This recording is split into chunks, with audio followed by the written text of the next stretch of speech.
Hey, welcome to the Soul Pod. This is Stacy. This is video number 2 of 2. If you haven't watched the other one yet, go back and watch the other one, the first one, the one right before this, which is called something like the most important person in your life. Okay, it's a primer for this. If you jump into this, you're going to miss an important setup prior to getting to this one. So go back and check that out. If you already watched it, get ready. We're going to do some work. The author Lewis Carroll, who wrote Alice in Wonderland, wrote, "You're entirely bonkers, but I'll tell you a secret. All the best people are." Hey, we're all a little bonkers from time to time, but all the best people are, right? And besides, maybe that's just a story in your head. Let's dive into this. Have you ever hoped to find that person who would complete you, who would fix you, who would make you whole? You know, you're going to meet that one person, and there's something about them that fills those little pieces and parts. This is a lie that's been perpetrated, that's been sold us by pop culture and Hollywood and too many love songs, maybe. This idea that there's this magical someone else. We are that magical person.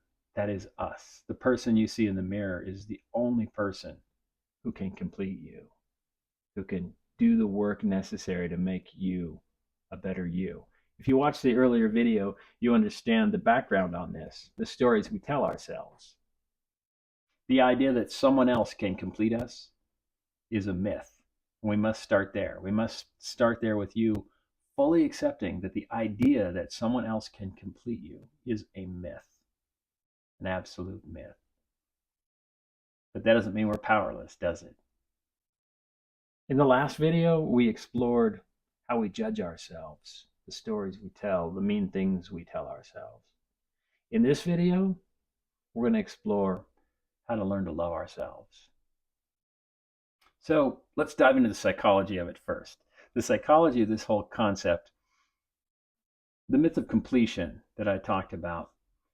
When we look outside of ourselves for someone to complete us, a partner, a friend, or whatever, psychologically, it sets us up for stuff like the need for external validation, right?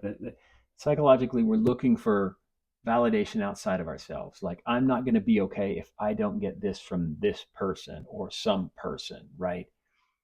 The problem with that is it sets us up for things like codependency. Like, we're not going to be okay without this person.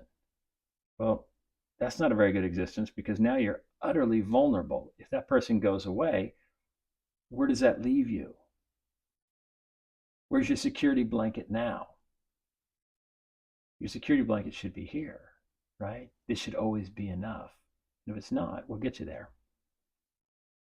On the spiritual side, looking outside of ourselves, well, it disconnects us from our own truth, from our own energy, from our own spark. And we should always be aiming to be connected as best we can to our own unique spark. So we're going to be working on that.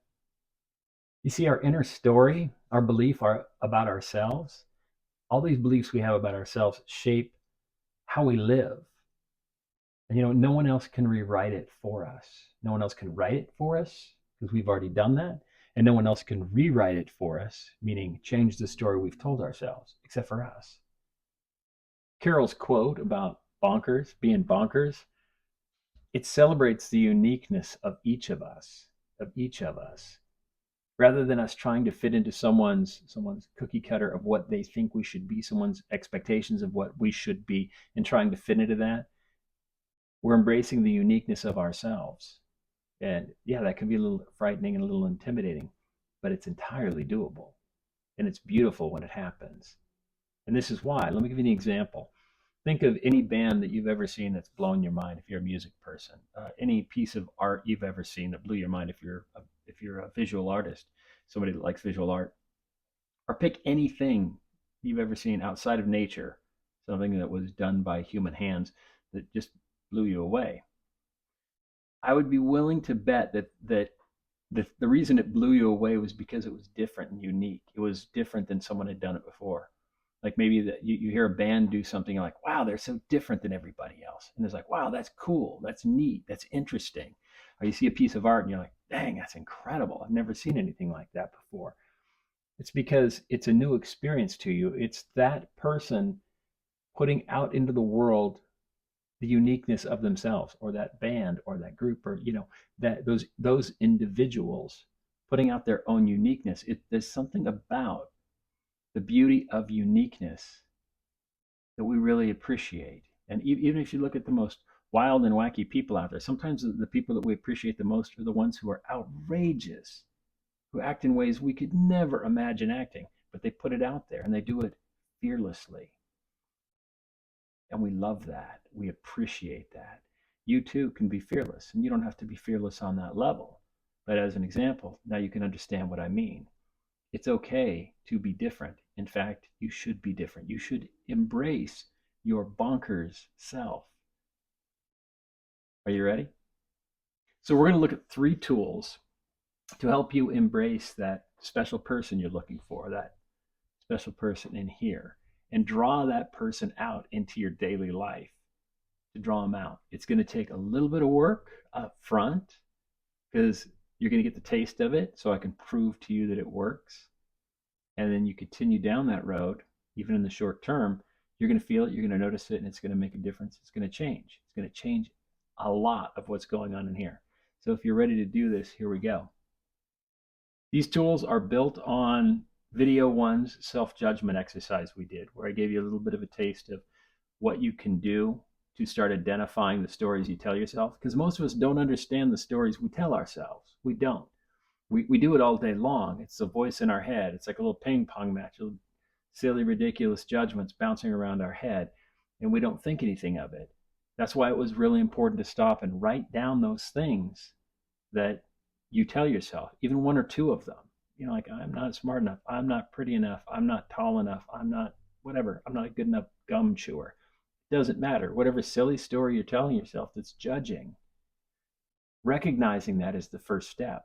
And it's not just recognizing the story, it's recognizing the pattern, recognizing that you do it. Because most of us don't even think about it because we do it constantly.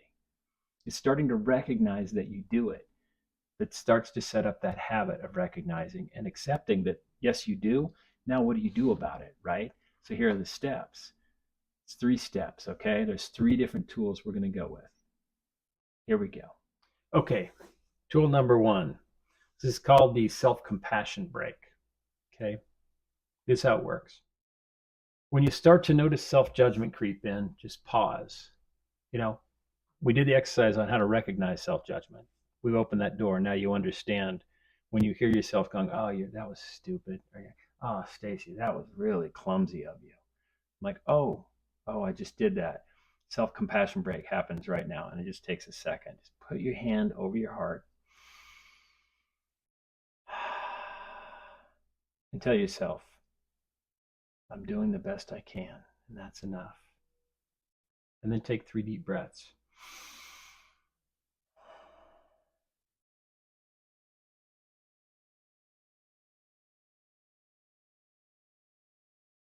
Three deep breaths. Just settle.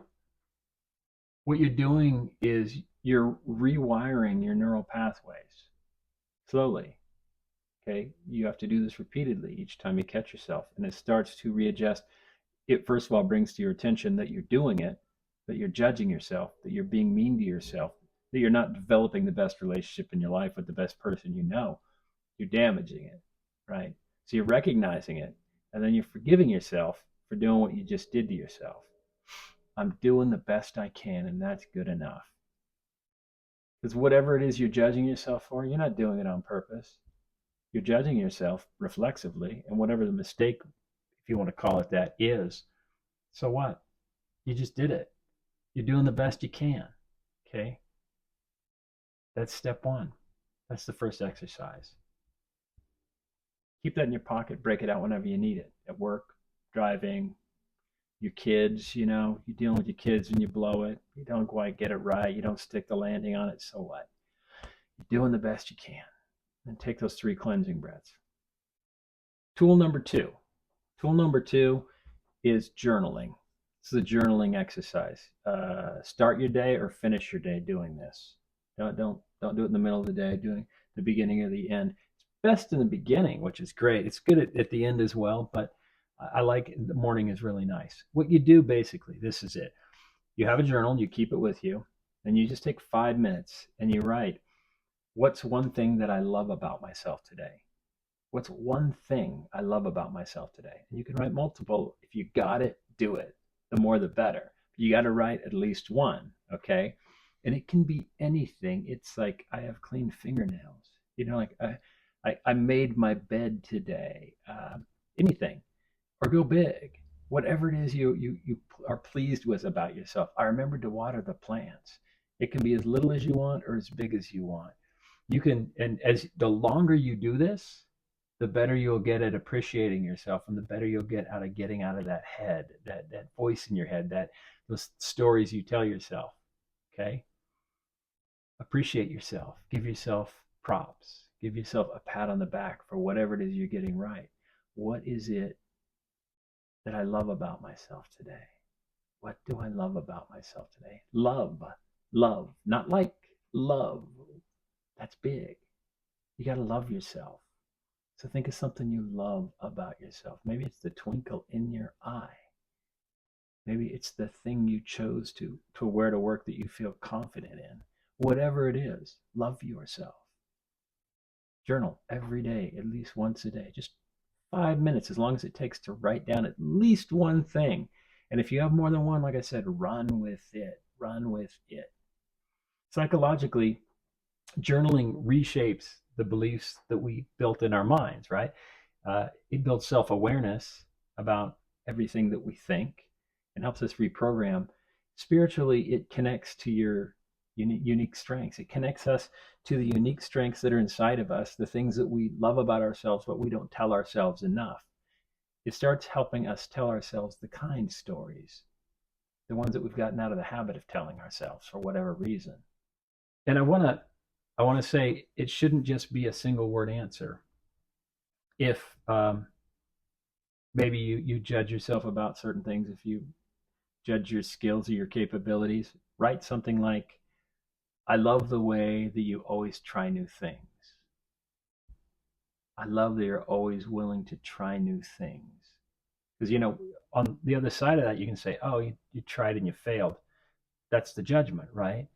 But you can appreciate something about that. Think of something you got wrong or you judged yourself for.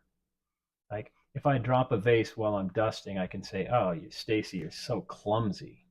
Or I can say, I really appreciate that you're keeping your room clean. I really appreciate that you're cleaning the house and making things nice. Whatever it is, try to find a way to flip it. Okay. That's the trick. Now, number 3, this is the gratitude mirror practice. The gratitude mirror is keep a mirror somewhere where it's just you. I don't care if it's in the bathroom, or I have one hanging next to my bed, where I can just get up and look in the mirror. And for years, I did mirror work that was, by the way, I found really uncomfortable, because there's something about relating to myself on that level that I found really uncomfortable. I don't any longer, and I can tell you from firsthand experience, and the reason I mention this is some powerful work. Okay, so look in the mirror, look at yourself in the eyes, and say, I'm grateful for you today because, and fill in the blanks. List as many things as you can. This is a lot like the journaling part, except that you're saying it out loud to yourself. And the reason this is super powerful is you are in your own eyes.